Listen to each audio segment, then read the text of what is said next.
Hide and Seek. A simple game of hide and seek leads the children into the adventure of their lives. An exciting story that will have little readers turning the pages, eager to know what comes next. James, his sister Sally, and Mark, their BFF, best friend forever, were bored. They had played all day, but now that it was dark and difficult to see, they had nothing to do. They couldn't play soccer because they couldn't see the ball. They didn't want to go inside and play a game because it was a beautiful springtime night and they liked being outside, especially after having to play inside all winter long. They just didn't know what to do, and it was a little too early for them to go home. "I guess I'll just go home," Mark said in a sad voice. "Oh, come on," replied James. "We still have time for another game of something." Then Sally said, "I have an idea. Let's play hide and seek." "I was just going to say that," James said. "Yeah, I'll bet," replied his sister. "You always say you were thinking of whatever I think of," she snapped. "Do not," James said in a loud voice. "Do too," yelled Sally. Mark just looked down at the ground and shook his head from side to side. "They are at it again," he mumbled to himself. Then he yelled, "Okay, let's play hide and seek. I'll be the seeker." He turned, faced a big tree, closed his eyes, and started counting out loud. 100, 99, 98, 97. Sally and Mark stopped arguing, looked at each other, and ran off in different directions to find a hiding place. In the distance, they could still hear Mark counting. 4, 3, 2, 1. "Ready or not, here I come." Then he turned and began looking for places where they could be hiding. Finding Sally was easy. She always ran off and then circled back so she would be close to base, the safe place to get to before being tagged. Mark looked for the biggest tree and ran towards it, but she wasn't there. "I'll bet she's behind that big bush," he said to himself. So he ran to it and was ready to tag her, but she wasn't there either. As he turned around, he saw James running towards base and darted after him.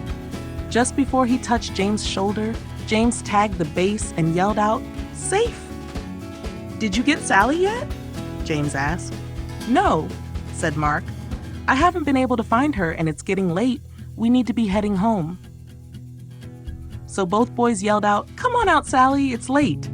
But there was no reply, not even a little snicker from somewhere in the darkness. They yelled again, "Come on out, Sally, it's late." Still there was no reply from Sally. They began to worry and started searching for her. As they walked around the area, they called out, "Sally, come on, we give up. You're safe." But no matter where they looked or how much they called out, Sally didn't answer. It was as if she disappeared. Sally was wondering what had happened. All she could remember was crawling under the big trunk of a fallen tree to hide. Now, as she looked up, she saw several stars through a small hole above her head. She had fallen into a hole when she crawled under the tree trunk. "Help!" she yelled and heard her voice echo throughout what must have been a cave. "Help! Help! Help! Help!"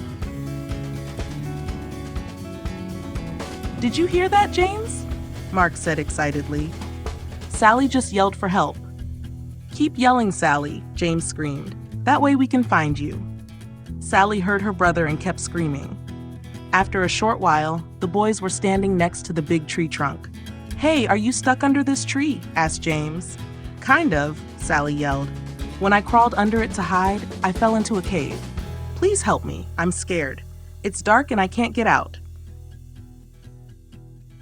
Mark said, "James, you stay with Sally and I will go get my dad." Then he dashed off into the darkness. "Don't be scared," James said. "I am right here with you." "No, you're not," Sally sobbed. "You're up there and I'm down here." As Sally turned in the darkness of the cave, she bumped into something, screamed, and began to cry. "What's wrong?" James yelled. "There's something down here with me," Sally replied in a shaky voice. Just then, Mark and his dad came running through the woods. Mark's father knelt down and asked Sally if she was okay. He could hear her crying and sobbing. "Sally, are you hurt?" he asked. "No," she said, "but I'm scared and there is something down here with me." Stand back, Sally. I am lowering a rope and will be down with you in a second. Mark's dad tied the rope to the tree, found the hole under the tree trunk, wiggled a bit, and lowered himself into the cave. Sally could see him coming down the rope and stopped crying. Not only was he there, but the cave became brighter from the beam of his flashlight as it danced across the cave's floor and walls. As he reached the floor of the cave, he shone the light on Sally and gave her a big hug. "Don't be frightened," he said. "I'll have you out of here in no time." Then he shone the light around and saw that she had fallen into a small cave. And very close to her, in the middle of the cave, was something wrapped in layers of old blankets. "Mark, James, there's something down here. I'm going to tie it to the rope, and I want you to pull it out." "Okay," they replied. The boys pulled out the object, untied it, and let the loose end of the rope fall back into the cave. The cave wasn't deep, and Mark's dad boosted Sally over his head so she could crawl out. He then grabbed the rope and with a little jump, was able to grab the opening and pull himself out. "Let's go back to my house for a cup of hot tea. I'll call your parents so they aren't worried, and we'll see what treasure Sally found," he said. When they got to Mark's house, they sipped their tea and began unwrapping the treasure. They carefully peeled off layers of old blankets and cloth to reveal a wooden box. They slowly opened it and stared in amazement. "Oh my," Sally said in disbelief. "I don't believe what I am seeing." The boys and Mark's father just stared. Inside the box were jewels of every color you could imagine. There were diamonds, rubies, sapphires, and emeralds of all shapes and sizes. Intermixed, they could see several gold coins and strands of pearls. "We're rich," the boys screamed. "Not quite," interrupted Mark's father. "Someone could have lost this, and I don't think you should plan on spending any of it until we find out a little more. Besides, Sally found it." "I'll share it," Sally said happily. "That's nice, Sally," replied Mark's dad. "But the right thing to do is contact the authorities."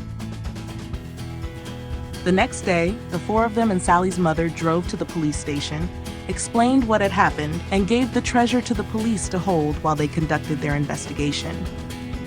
They left the police station sadly, and even the double-dipped ice cream cones Mark's father bought for them didn't make them smile. They drove back in silence. Several weeks passed with no word from the police. Then one evening, Mark's father called James, Sally, and their parents. "The police just called, and I think you should come over right now," he said. "I'm afraid there is some bad news about the treasure. The police are on their way and will explain everything when you get here." Sally and James didn't say much during the ride to Mark's house. Sally thought that since it was bad news, the treasure belonged to someone else, even though they probably lost it. "Whatever happened to finders keepers?" she mumbled. "What did you say, Sally?" her mother asked. "Oh, nothing," Sally replied. Then she let out a long, sad sigh that echoed through the car. When they arrived at Mark's house, the police were there with the treasure box. As Sally entered, the captain introduced himself and said, "Sally, this is yours. Your parents need to sign some papers, but the box and its contents are yours." Sally, Mark, and James shrieked with joy and danced around the room. Then Sally said, "What is the bad news?" The captain smiled and said, "The treasure is worth more money than you can imagine, and with your newfound wealth comes great responsibility." Sally didn't quite understand what the captain was talking about, and right now, it really didn't matter. Mark asked, "Are you going to share?" "Of course," Sally said. "If you and James didn't help me, I might still be there." Several days later, Sally asked everyone over to her house. "I have decided what to do with the money from the treasure after it is sold," she said. "I am giving 1/6 to our mom and dad, 1/6 to Mark's mom and dad, 1/6 to Mark, 1/6 to James, and 1/6 for me." "There is an extra 1/6, Mark proudly stated. He loved math and was right on top of Sally's calculations. "No, there's not," Sally said. "Is too," James said. "Is not," Sally said in an angered voice. Just as Mark was going to say, "They are at it again," Sally said, "This is why there isn't an extra 1/6. I am giving it to the local charity so it can be given to those less fortunate and in need." Her mother and father said it was a caring and responsible thing to do. They were very proud of her and knew that she understood what the captain meant when he had turned the treasure over to her just days before. Please share our books with your friends and family to support our mission. Thank you.